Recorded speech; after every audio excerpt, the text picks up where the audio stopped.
Hey everybody, just here today. I own a couple of Glocks and I noticed that there isn't very many complete disassemblies out there on the internet today. And if you're like me, you like to know how your gun works and you also like to know how to field strip it completely to clean it to keep the longevity of your firearm. Well, I have a Glock 21 standard frame here, it's 45. So today I will teach you how to completely field strip it down to basically nothing. First thing we're going to do here is drop out the magazine, safety check, which is usually not loaded, but for today's purpose I'm going to just do that anyways. Second thing is check the chamber, make sure there's nothing in there. Then you dry fire the gun. Now there is two little pins here, or little pull down things. What you're going to do is you're going to pull back a little bit on the slide, pull both them down on both sides, and the slide will come right off the front. We're going to start with the upper assembly first. First thing you'll do is take off the recoil spring, which is right there. Just pull it out, set it aside. I use a cloth so none of the parts can roll. Then you're going to take out the barrel, which is really easy. These are the simple parts. Now, to get the firing pin out, you can see there is a little striker right here. What you're going to do is pull that back a little bit. You'll hear it click. Not sure if you can see this, but there's a black plug in there, or tab. You're going to need a tool to push that downwards, not down this way, but backwards towards the front of the receiver. I just use these. I don't really have armor or tools, but you're also going to want to, back here, hold your finger on this, because when you push this tab down, you're going to slide this back piece off with one of your fingers. But remember, there is a plunger spring in here. You're going to want to keep your thumb, or whichever finger you use, over that, otherwise it will just fly right out of there and you'll lose a piece and you'll have to buy a new one, because they are extremely hard to find. So you push this down, slide this back piece with your thumb.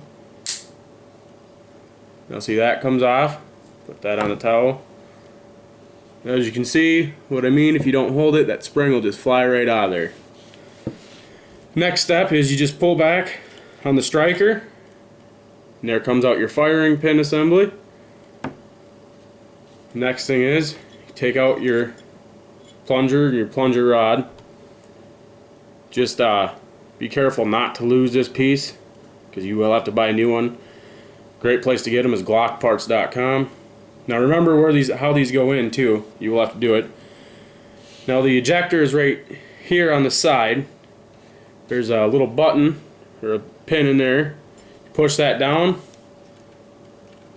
the ejector will drop right out the side. Just like that. This little button that comes out also has a really small spring on it, so do not lose that either. Put that back together, just slide this in there. You're going to have to push that pin down to get that in there. Put the ejector back in, make sure it's in there, it won't fall out. Perfect.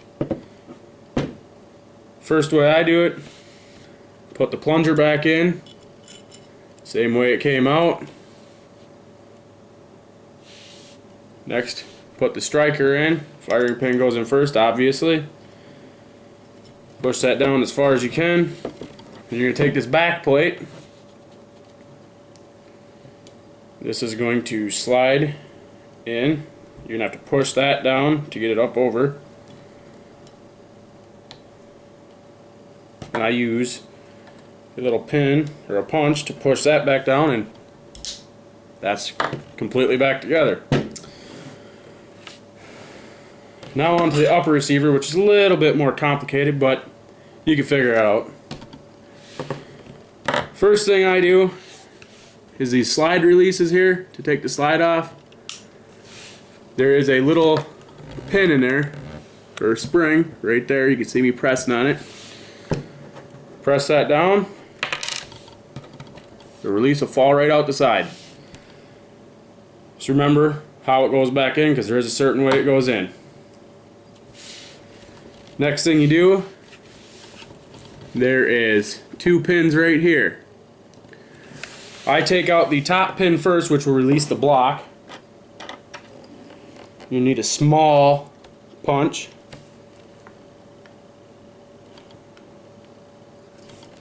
Or actually, I guess it doesn't really matter which pin you take out first. I'm going to correct myself here. I take out the large pin first. It's holding in the trigger and trigger assembly, the bottom one there. Then it makes it easier for the top one to come out. It is sometimes a little difficult to get that pin out, so you just move this slide release up and down. Sometimes it gives you a little bit of trouble, sometimes it don't. I usually don't have that much trouble with it. And that comes out just like that. Next, we'll take out the top pin.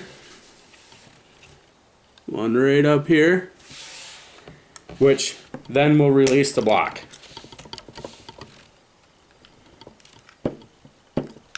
They come right out.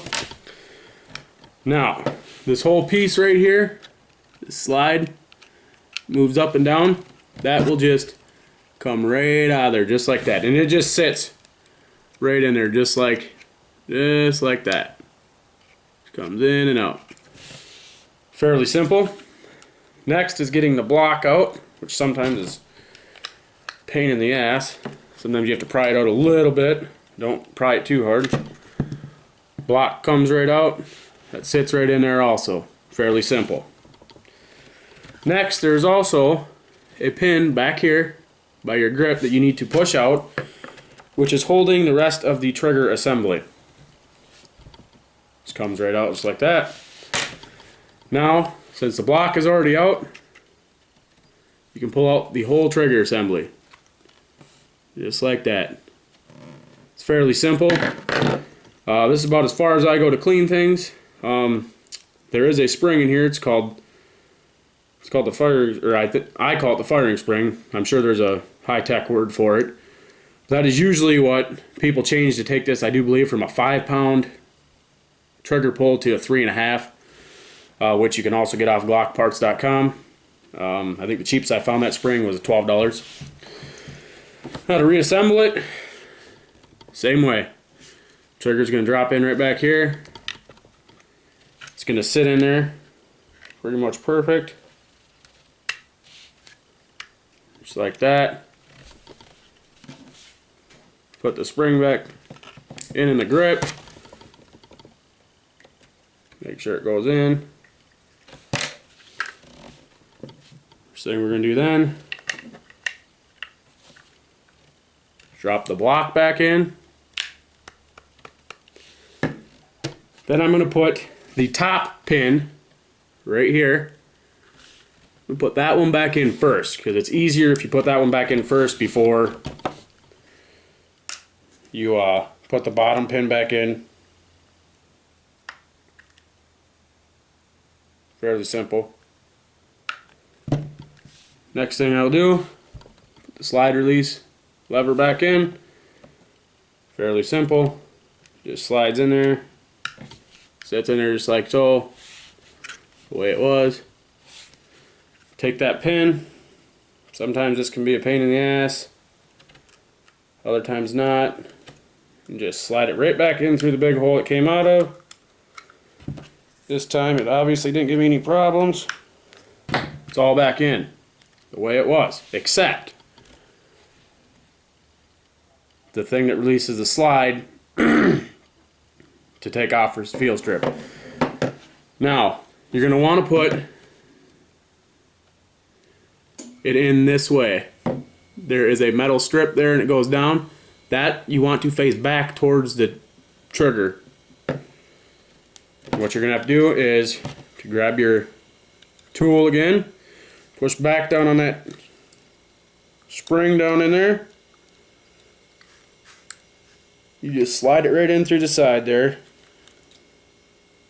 to put tension back on it. Make sure there's tension on there. There it is. Now your lower receiver is all complete again. We're going to go back to the upper receiver. Put the barrel in the way it's supposed to. Put the recoil spring plug in, or not the plug, the recoil spring in, and the guide rod. Make sure it's in there properly. Put the slide back on. Make sure everything functions properly. Make sure the trigger won't fire without using the feather trigger. Dry fire it, make sure it works. Firing pin works. It recocks itself. Works. Make sure the slide release lever will work. Lock it up in place. Press it down. Everything works perfect. That is a complete disassembly of a Glock 21 standard frame. I will be doing one on a Rock Island 1911, and I do have an AR-15 or an M4 commonly known. I will teach you how to fully disassemble that. And if you would like, I do have a Glock 23 Generation 4 40 caliber Glock that I will also take apart upon request. Thank you for watching. I hope this helps.